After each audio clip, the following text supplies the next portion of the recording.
Намсрын банзрагчийн зохиол 40-од оны Жавар 19-р хэсэг.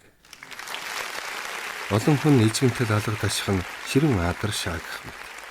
Хандын нүүр халуу оргин хамар дээгүр нөхөс бур заахад шалвхан арчаад харвал алга ташиж байгаа олон хүний гар язган нүд ирээлжилмээр болов.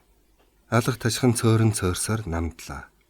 Ханд сандарсандаа ийхүү хөлсөн чихрэн юу гэж хэлэх вүлээ гэхээс хоолой дээр нь хатуу юм тэглэх шиг болоход шүлсээ гүд хийтэл залгаад би 4 жилийн өмнө алс баруун завхан аймагт жирийн нэгэн малчин байсан бол өнөөдөр улсын хамгийн том үйлдвэрийн газрын тэргүүний ажилчин гэдэг эрхэм нэр дуулж удаарнах ажилчдын улсын анх тухаар зөвлөгөөнд оролцож энэ хүндэт эндэр дээрээс үг хэлж байгаадаа маш их баярлаж байна. Ийм сайхан алдар нэр эрхэм хүндэтгэлийг манай цэмний пафрикт хамт ажилладаг нөхөд юуны өмнө цэм нэхэд сургасан ачтаа багш Насангаан Ачим гэдгийг энэ өдөр нэхэн санахтаа баярлаж галаасан сэтгэлээ илэрхийлэх сайхан үг олдохгүй байна гэж хэлэхэд хуралдаж буй хүмүүс дахин алга нэжигнүүлэн ташиж түүний үгийг тасалчихав. Ханд алга ташилт намтрыг хүлээн зогсох зуур ингэртээ зүүсэн удаарныкийн паалнцсан гой тэмдэгэ нүдний булангаар сэм харж амжив. Улсын үйлдвэр зам тээврийн удаарнах гавшгаашуудын анх тухаар зөвлөгөөний өмнөхөн ханд энэ оны эхний 4 сарын нормо ямагт давуулан биелүүлж удаарнах болсон билээ. Түүнийг удаарнах цолоор шагнуулахад хамгийн их баярлсан хүн гэвэл үе заггүй үерхсэн Цэрмаа Норжмо хоёр байв. Харин нөхөр нь тэр өдөр хөдөө ажиллаар яваад эзгүй ажээ. Удаарнах ажилчдын улсын зөвлөгөөнд Насан багш Норжмотойгоо хамт оролцож байгаа нь түүнд хамгийн сайхан санагдана. Алга ташилт цөөрөв. Ханд өөрийн ирэхгүй асгарах төгсөн хөлсөө сэмхэн арчаад аж үйлдвэр гихч улсын тулгуур багна гэж манай алдарч шүлэгч нацагд орж битсэн. Улсын хөгжлийн баган тулгуур болсон үйлдвэрийн ажилчин бид хүн ардынхан өдөр тутмын хэрэглэх зүйлийг үйлдвэрлэн бүтээж байгаа нь олдошгүй гав юм уу? Зарим хүн үйлдвэрийн ажилчдыг хар ажилчин, бие мах бодоо зовоож байж хоолон олж иддэг гэж муучлан ярихыг сонссон юм. Энэ хэний үг вэ? Ажил хөдөлмөр хийдгүй, хөнгөн хялбар аргаар амьдрахыг хүсэгч дамын панцчин, хувийн худалдаа наймаа эрхлэн ард олныг мөлжиж байдаг манай игнэний бус зөөгөр хүмүүсийн үг мөн. Ажил хөдөлмөр хүнийг чимэглэн алдаршуулж байна. Ажил хийхгүйгээр улс орон урагшаа яаж хөгжих вэ?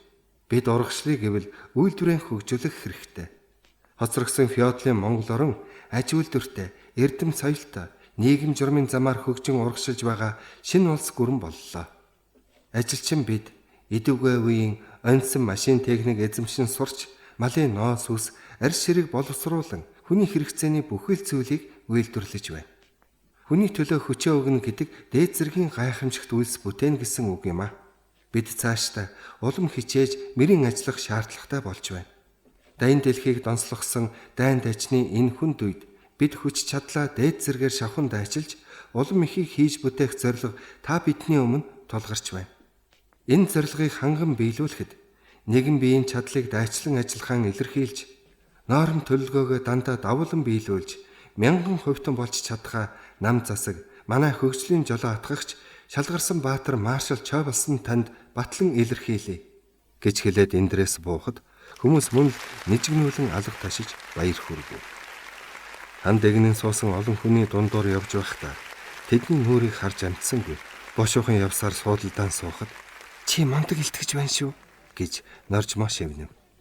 За болтоо гэж ханд хэлснээ эцсэндээ болж доошоо тонгойлоо. Хажууд нь сууж байгаа хүмүүс бүгд өөрийг нь хараад байх шиг санагдахаар бүр чичиж хөлсөн дахин чихрав. Ханд ийм сүрхтэй олон хүн цугларсан том хуралд үг хэлэх нь байтугай сууж үзээгүй юм. Түүнийг үг хэлгэж зөвлөгөөн болохоос 2 хоногийн өмнө үйлдвэрийн дарга нь хэлсэн бөгөөд юу хэлэх тухай даргаасаа асууж Насан багш Цэрмаа Норжмо хоёртойгоо зөвлөж хэлэх үгээ ноороглон бичиж Батчулан багштай үзүүлэн найруулгыг нь засуулж авсан ажээ. Гэтэл бичиж бэлдсэн үгээ тэр чигээр нь уншиж чадсангүй. Сандрахта хойно урд нь оруулан зарим хэсгийг нь мартаж санаанд орсноо ярьсан тул сэтгэл зовж байсан юм. Харин Норжмо магцанд баяртай байлаа. Зарим хүн үг хэлэхдээ бэлдэж бичсэн үгнээсээ хараа үл салган үгчлэн уншихыг харсан насан багш нь Хандыг үг хэлэхээр босгот нь "За охин минь, битгий айц сандраарай. Бичсэн зүйлээ өсөгчлэн унших хэрэггүй. Тэр дагуутаа сайхан ярьдгийм шүү" гэсэн юм. Хандын дараа хэд хэдэн хүн үг хэлээд хурал завсарлав. Хүмүүс түрхрэлдэн босч өөдрөө бөөнөрөө явлаа. Ханд норжмоо насан хоёрогоо бараадан гадаа гарав. Хаврын мэлтгэр бүлээнаар шингэх төхөн гялтганаж байна. "Төлөөлөгчдөө зураг авахулан шүү. Энд цугларцгаана уу?" гэж нэг хүн хашгирав. Хүмүүс улсын төв театрын бөмбөр ногоон байшингийн өмнө талд хэдэн игнэ болон давхралтан зогсож урд талынхан сууцгаав. 2-3 гэрэл зурагчин аппарата шажигнуулан зураг дарав.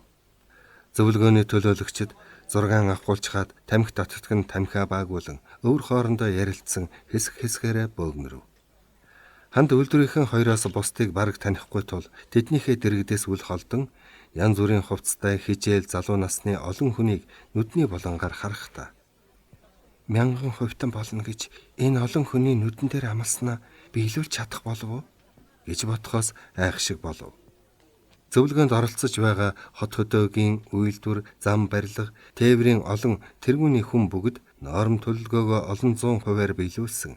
Хэрхэн яаж ажиллаад амжилтанд хүрсэн арга туршлагаа ярьж байгаа нь хүний ажил хийх нарийн арга барилтай болохыг товчхон шигсэн мэдэж авсан нь их л ашигтай санагдана.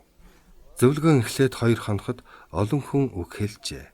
Зөвлөгөөнд тавьж хэлэлцүүлсэн илтгэлд мөн олон хүний ажлын амжилтын тухай илтгэсэн нь сонирн байлаа. Нөхдөө хуралдаа ороорой гэсэн буунаар нарлаж байсан хүмүүс театрын гол хаалгаар цувран орцгоо. Улаанбаатараас Алтанбулаг чиглэн утсан засмал замаар ачаата машин салхисөрөн ширүүн явж байлаа.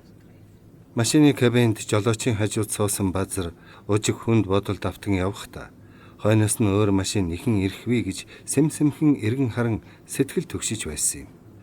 Базар энэ машинд суухдаа хиндэж мэдгэдхийг хүссэнгүй. Өчигдөр үдэш ажил тарах гэж байхад доржин өрөөнд орж янцглан ярвааснаа "Тоолгоо өвдөд би барах тайхан байна. Айгөө бол маргааш хэвтрээсээ ч босч чадахгүй байх" гэвэл дорж түүний баргар царайг харснаа "Царай чинь базаахгүй байна шүү. Үе өвдөх юм. Эмнэлэгт үзүүлж тууштай эмчлүүлэхгүй яасан юм" гэж сэтгэл зовонгүй хэлбэл "Энэ их ажлын үеэр эмнэлэг хөөцөлдөх завч олдохгүй маа. Хэрэг үзүүлэх юм бол барьж аваад хэвтүүлчих. Түүний оронд гэртээ 1-2 хоног хэвтэж хоолундаар тордвол сэхэд ирнэ. Би ийм хуучтай юм л та. Хөдлөхгүй хэвтээд жаал амарвал зүгээр болдго юм" гэжээ. Тэгвэл харж хэвтэлдээ 2-3 хоногтой нааша зүглээд юу хийн? Ажиллаж байгаагүй байна. Уг нь сайн эмчлүүлэхэн дээр дээ. Өвчнөө хайхрахгүй байсаар хөндрүүлж орхивол хожим хэцүүднэ гэж доржиг хэлэхэд Базар дотроо инээж байсан ч муухай царайлсаар дуугүйхэн гарсан юм. Базар худал өвдөх аргыг дээр үеэс сурчээ. Олон жилийн өмнө зэрэгт мартахад аавын дотны лам явсан нэг хүн аминд тулсан аюултай үед хэрэглэж байгаарэ гэж хэдэн янзын эм өгсөн ажээ. Тэдгээр эм нь бие махбодын алжаалыг хямруулан царай зүсийг нь хачин эвгүй болгож чадах бөгөөд цаашдаа хүний биед ямар нэгэн хор нөлөөгүй голдуу өв сургамлаар найруулан хийсэн эм юм. Халахын голын байлдаан эд дүрлзэж байхад Базрыг нэг удаа тагнуулд явуулахар томилоход мань хүн дайсныг өнөрөө ганцаар явхаасаа өгтлэн айж эм уугаад учиргүй бөөлжиж дарганараа үнэмшүүлэн сугран хоцорч ам гарсан удаатай. Өнгөрсөн өвөл Цэрмаг эрхэндээ оруулах гэж тэр эмнээсэн ууж Цэрма дорж болон эмч нарыг сандрахсан юм.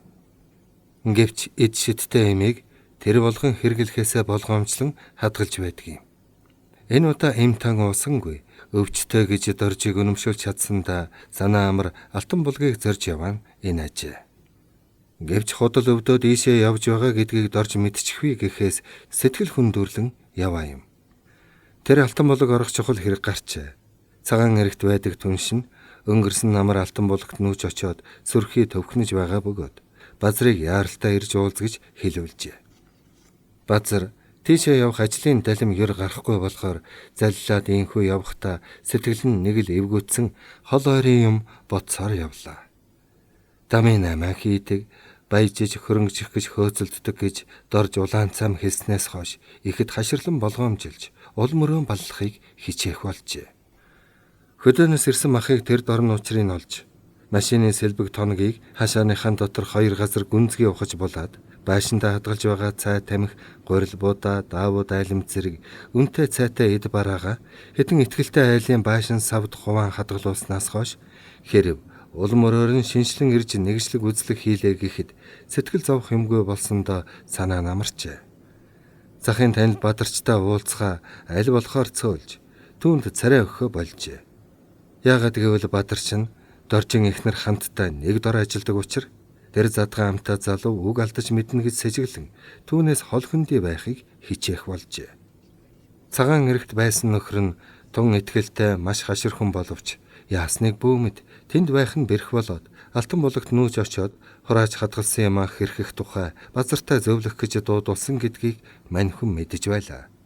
Базар тэр хүнд өгөөд борлуулж амжаагүй байгаа юмаа яах вэ гэж бодохын хамт доржийг яаж хорлоё доо гэсэн нүгэлт бодолд автна. Доржтой нэг дор удаахан байвал толгой цуслаж мэднэ гэж санаад түүнийг хэрхэн түлхэн унгааж зайлуулах арга ухаан сүйгчлэх боловч толгойд нь холигтой юм үл орно. За байц яах вэ? Юу гэж ховлвол болох вэ гэж бодлоо. Санаанд нь таарч тохирох аятайхан гогцоо олдохгүй зовоосон хэвээр. Жирийн нэг хурал дээр бол ажлаа зөв зохион байгуулж чадаагүй. Тээврийн төлөвлөгөө норм биелүүлээгүй. Жолооч нар сахилах бат муу байгаа учраас сул зогсол тэгсэж машин тэрэг эвдрэн сүйдэж байна гэж санаанд орсон зоргоор шүүмжилж болно. Гэсэн ч сүүлийн 2 жил бааз нь ачаа тээврийн төлөвлөгөөг биелүүлж элдв сул зогсолд эрс багтаж машин техникийн эвдрэл осол аюул бараг гарахгүй болсон болохоор тэгж шүүмжлээд нэмэр болохгүйг сайн мэдэж байлаа. Доржийг хатуу чанга шаардлагатай хүмүүсийн амьдрал ахыг харж үздэггүй. Амралтад чөлөө өгөлгүй термин илжих шиг зүтгүүлж байна гэд дээш нь бичиж болох байлаа. Гэвч дайны нөхцөлд ажиллаж байгаа үед юуны амралтад чөлөөний тухай анхаарч үзэв. Газар бүр илүү цагаар ажиллаж байгаа учраас ямар ч дэмжлэг олохгүй. Харин цармаатай холбож гэр бүлийн талаар ялзарсан 2 их нэртэйгээ зүтгэхэд болмоор санагдсан ч ганц ийм шалтгаанаар дөнгөхгүй гэдгээ бас сайн мэдэж байв. Би энэ хүнийг өөлөх, муучлах гэж бодож байгаа юм бол гიშгсэн мөр болгоныг хажаад байхад заавал ч үгүй мөрийн хазгай гიშх нь мэдэгдэн гэж түүний тухай нүдэн бодлоо. Нодны нэг удаа гэртээ албаны тэргээр нүүрс буулгасан. Жолооч нарыг заримдаа харааж загнаж байсан. Бас зарим хүнийг хэтэрхий эрхлүүлж дутагдал гаргахад арга хэмжээ авах байтугай өглөх төдийхнөр өнгөрөөж байсан. Хаяа ажилласаа хожимддаг гэх мэтчлэн тун шалихгүй юм санаанд нь орно. Ятгахтаа доржийг дарга болсноос хойш нэг ч удаа осол аюул болсонгүй. Хол ойрын тээврт яваа жолооч нараас олон хоногоор саатаж замд суух нь бараг үгүй болжээ. Базар юм бодож сэтгэл нь түгшин үүмрэн явхад жолооч нь ганц ч үг дуурахгүй өмнөх замаас нүдэвл салган нэгэн жигдийн хурдтай явна. Хөврөн зураах зам эц төгсгөлгүй мэд намхан толгодыг орон дамжиж наранд галуулсан улам сунаад байх шиг санагдана. Базар ухаан санаанд нь юм орохгүй ярьж хөрхөнгүй болохоор бүр залхаж гүйцээд хангинтал эвшээв. Жолооч нь хяламхийн харснаа "Дарга, та ядарч байна уу? Төр зогсож салхинд гарах уу?" гэвэл Базар хөмсөг зангидан өмнөх шилнээс хараа салгалгүй. Зүгээр хурдхан л яв. Чадвал өнөө шөндөө буцмаар байна. Ардх ажил хийцүүднэ. Албад тарахаас өмнө алтан булаг орохыг бодъё. Дарга нартаа уулзаж амжихгүй бол маргаашийг хүлээх болно гэж албархуу маягтай хэлв. Замын 2 талаар таньж мэдэх уул толгодод цоврон өнгөрнө. Базар энэ замаар бишгүй явсан билээ. Алтан булгаас яваа машин өөдөөс нь гараад ирэхээр өөрийн баазын тэрэг байж магадгүй гэхээс халшран тэр машиныг ойртоод ирэхээр хажуу тийшээ харах юм уу? Үгүй бол ямар нэгэн мунгаасан болж доошоо тонгой. Гэвч Хурдан яваа машин жирсхийн өнгөрөх тул хэн хэнийхээ кабин цугаа хүмүүсийг таних аргагүй байлаа. Базар дахиад л бодолд автлаа. Хотод цуугаад 4-5 жил боллоо. Халахын голын дайнаас буцаж ирсэн хүмүүсийн нэлээдэн дэвшиж дарах сайд болсон. Зарим нь хөдөөнүүдтэй малчин болоо биз. Дэвшиж агсан нөхдөөс хэд хүн тэр ажлаа дийлхэн болж доош буусан. Би хүртэл баазын даргаасаа мулт зохиулсан шүү дээ. Надад үүнээс өөр дөмхөн эрх мэдэлтэй ашиг ихтэй ажил олдохгүй шиг байна. Хэдүүн доржтой муудалцаад энэ орлогчийн ажлыг нөгөөд талиж өгье гэж бодож байсан нь буруу юм байна. Доржийг аваад хаяхаар оронд нь хэн баазын дарга болох уу? Би л болж таарна. Одоо баазын дарга хийхэд урдах шиг алдаж эндэхгүй. Нэлээд ч дуршлаг дадлаг олж авлаа. Машин техник гадарлах болж ямар ч тэргийг жолоодож чадна. Хэр варгийн эвдэрлийг засаж дөнгөн гэд орж бас хөрхий хүн шүү. Надаас төрүүлээд тэрг жолоодож сурсан. Үргэлж механиктай хамт байж юм асууж заалгасаар хинээс ч дутхааргүй засвар хийх болжээ. Би түүнд нь хордож тэрэг барьж сурсан шүү. Энд ч бас нэг эрдэм. Аргаан барахад залуур мушгаад амьдарч болно. Доржийг авч хаяхад жижиг сажиг хов живээр хөөцөлдөд ёр нэмэр болохгүй. Жинтэйхэн юм хэрэгтэй. Тийм болохоор томхон юм сэдхэн чухал. Эр хүний дотор эмээлтэй хазаартай морь багтна гэж үгвээ дээ. Болохдоо л болно гэж баясан бодоод кабины цонхоор харвал жаргалантын сангийн аж ахуйн зэргэмж газар ирж засмалт зам нь дуусаад шороон зам руу орж байна. Эндээс эхлээд донсолгоо гэдгийг үзүүлж өгөндөө гэж бодтол түүнийг батлах гэсэн юм шиг машин нь увгасхийн базар толгоогоороо төмөр мөргөж золтой л хашгирсангүй. Жолооч нь донсолгоо гаргах санаатай залуураа хоёр тийш нь зогсоо зайгүй эргүүлнэ. Улбар тоос хуйрган кабины цонхоор багтаж одан орж ирэх тул базрын амь тэмцэж цонхоо бошоохон хаачхав. Машин нь дэржгнүрт замаар дэндэгнэн солгонон урагшаа зүтгэлнэ. Базар донсолгоон сэгсчүүлэн бүүвэлэгдэж нэг мэтгэнэ унтаж орхижээ. Нүүрэн дээр нь нар тусаад байхаар нойроос арайхийн сэрж өндийн харвал нар баруунаа тунгасан байлаа. Зөндөө удаан унтснаа сая мэдэж нүдээ нухлав. Алтан буулагт шөндүүлж очих нь дээ. Шөндөө буцсан гэдэг амжихгүй гэхээс дотор нь эвгүй оргив. Гэвч маргааштан багтаж хот орвол дорж арай мэдэхгүй бэзээ. 1-2 хоног хэвтэн гэж хэлсэн шүү дээ гэж бодлоо. Сойр машинууд тачигнан ажилчид шамдан ажиллаж байтал гэрэл унтарч таг харанхуй болчихов. Тамина яагаад гэрэл унтарчихав гэж хамгийн түрүү Норжмагийн хашгирах нь харанхуй дундаас тодхон сонсдлоо. Түүнд хинч хариу хэлсэнгүй. Тус тусынхаа машины дэргэд шуухт нь гэрэл асхыг хүлээцгээв.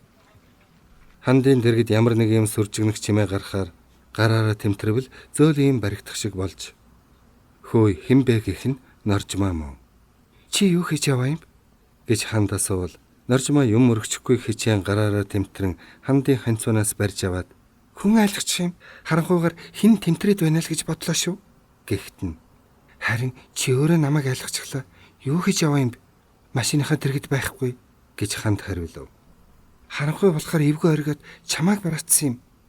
Гэрэл мөд ирэхгүй бол яана? Овоо нэгч байсан юмсан гэж Норжмаа гаслав. Энэ жил байсхийгээд гэрэл унтарч заримдаа хэд хэдэн цагаар ажил саатах болж ажилчид хийх юмаа олж зөвхөн дэмий холхиж байх болжээ. Тэртээ тэнд гэрэл улс хийж өчүүхэн төдий гэгээс өмөлцөх нь хэн нэгэн лаа асаасан бололтой. Уучин том цэхийн дотор барьсан ганц лааны гэрэл юу бацаач гэрэлтгэв. Норжмаа сүмэлзэх лааны гэрлөөд харж байснаа хандын мөрөн дээр толгоогоо тавьж гэрэл унтраагүй бол өнөөдрийн нормалав 600% хөрөх байсан юмсан гэлээ. Би ч бас тэр гэж ханд урамгүй өгөөлөв. Нөхдөө гэрэл ирэхгүй гинэ. Манай ээлжийг тарцгаа гэж мастер хэллээ гэж холхон нэг хүн хашгирав. Өний юм уу? Би юу боллоо гэж худал хэлэх юм бэ? Цахилгаан станцад саатал гарсан юм байх. Яасан баларсан юм бэ? Хэдэн цаг болж байна? Хэн мэдхэв? Манай ээлж буухад ойрцол байх ёстой. Хүмүүс инхүү ам амандаа шуугалдан суур машина мөрөгчгүй юмсан гэж тэмтчин өөдрөө сэмэрхэн явж эхлэв. За явах та гэд норжмоо гараас нь хөдлөхөд хан дурамгүйхэн түүнийг дагаж явахдаа ээлж буутал нэгсэн бол өнөөдрийн нормо бардаагаар 700% хүргэх байсан юмсан. 1000 хувьтан болно гэж ударнагчдын зөвлөгөөнд амлснаа биелүүлж амжихгүй бол яа. Амлсандаа хүрэх гэхэд ямар нэгэн шалтгаан саад гараад болохгүй юм гэж бодлоо. Цэхээс гарвал ашгүй сар гарчихсан саруулхан байв. Ажлаа дутуу хийсэндээ дурамчхан байгаа хүмүүс хоорондоо юм ярилцсангүй дуу шуугийнхэн явцгаав. Комбинат хавийн гэрэл нэлдэ унтарсан тул гэрэлтэй газар нэгч харагдсангүй. Ажилчид гадаах том хаалгаар гараад ихэнх нь хоошо, зарим нь баруун, зарим нь зүүн тийшээ хэд хэдээрээ явлаа. Норжмаагийн комбинатын ажилчдын байранд дунд голын хөөнд байдаг бөгөөд ханд түнтэй цуг явж тэднийхээс цааш хот руу ганцаараа яаж явна гэж бодож байтал норжмаг энэт хажуунаас нь нударч "Сүүдэр чин тэр сүүдгнэж явна" гэлээ. Норжмаа мягмарыг түүний сүүдэр гэхээс өөрөөр нэрлэдэггүй юм. Ханд заасан зөвгөрөг нь харвал нилээд зайтайхан нэг хүн явж байгаа нь мягмар мөн бололтой. Хандын санаа амрах шиг болсон боловч бас ичид зовон "Янзын хүн шүү. Нэг дорын хүмүүс байж цуг явж инээж шууган наадаж наргиж болморсон" гэж аяархан хэлбэл "Ямар сайнда битүү мягмар гэж нэр авах вэ?" гэсэн ч нэг л өдөр чамд хайрын үг хэлж "Тэр битүү нь хагарна да" гэд норжмаа инэ. Ханд бөөррөн чанхан ударч "Чи бит хоёрыг холбож тоглоод л байх юм. Эн чин тэр талаар ямар ч төсөөлөлгүй мөрөөрөө амтэн шүү. Би ноднонгоос хойш олон шөнө хөргүүлсэн. Замда надаар оролдох нь байтугай ганц ч үг дуугардгүй юм" гэв. Норжмаа инээд алдсан боловч юм хэлсэнгүй хэсэг явж байснаа.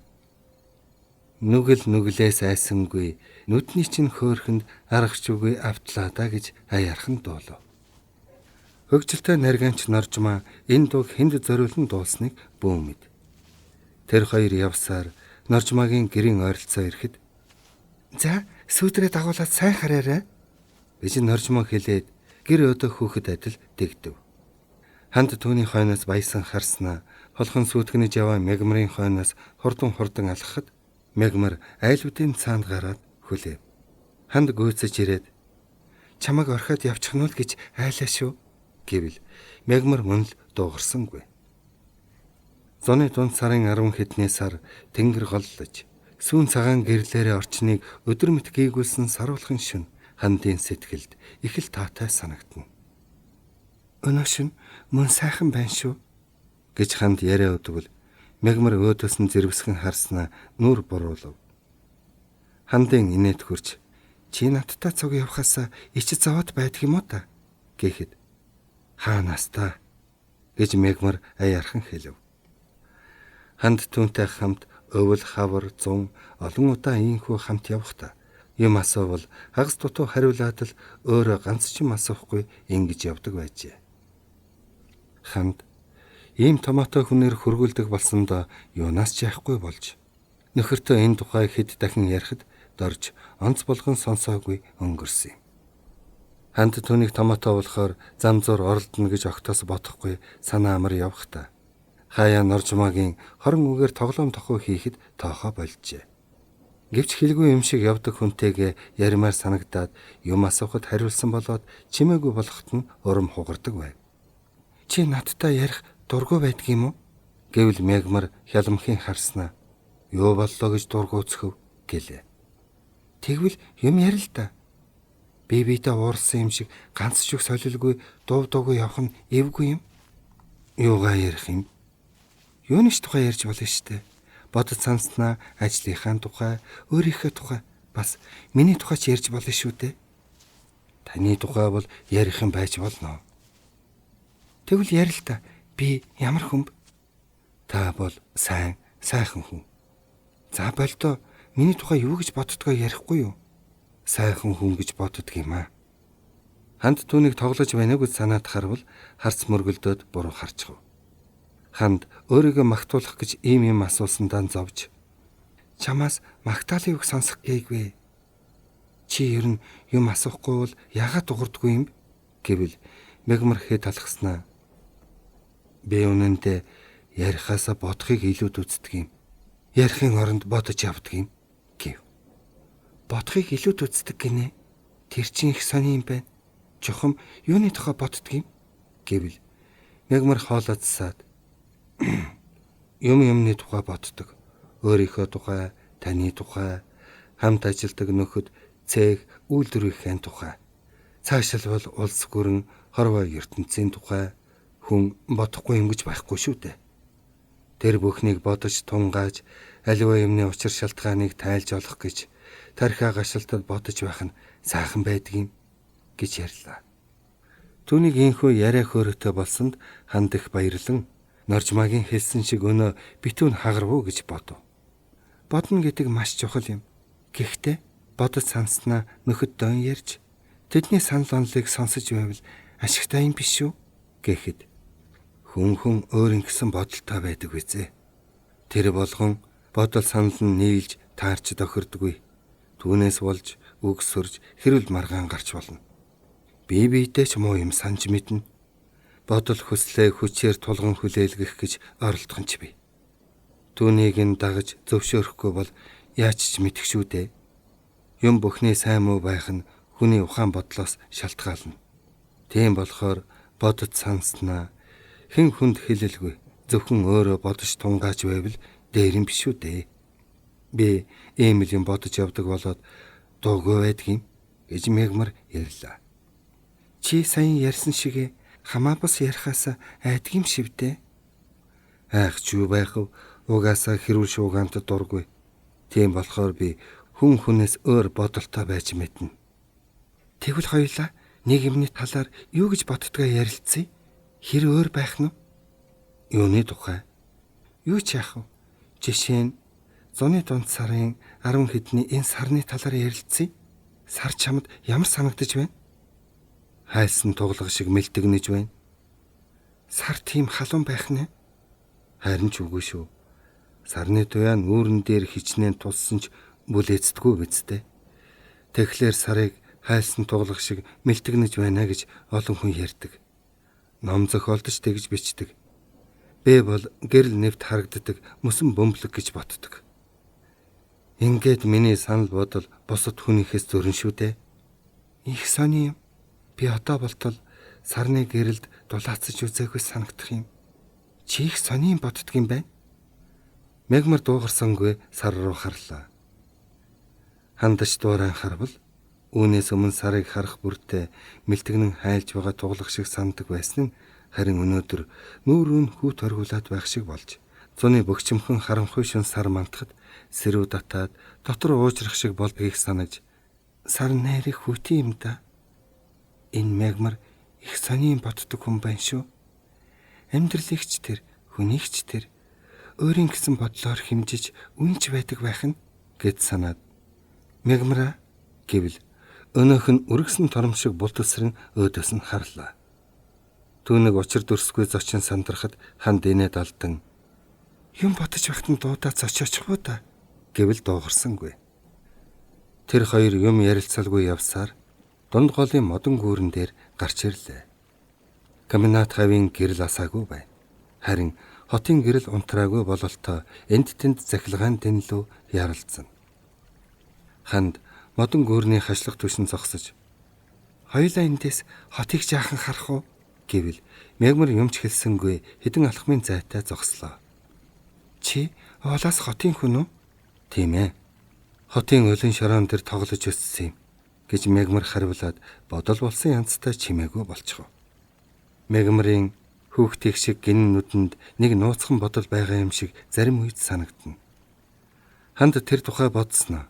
Энэ маань хүнд ярихгүй мөртөө сонин хачин бодож хамт байгаа нөхдийнхээ тухай янз бүрээр шүүн тунгааж байдаг болоод нүдэнд нь тийм нууцхан бодол нуугдсан юм шиг санагддаг байжээ гэж бодов.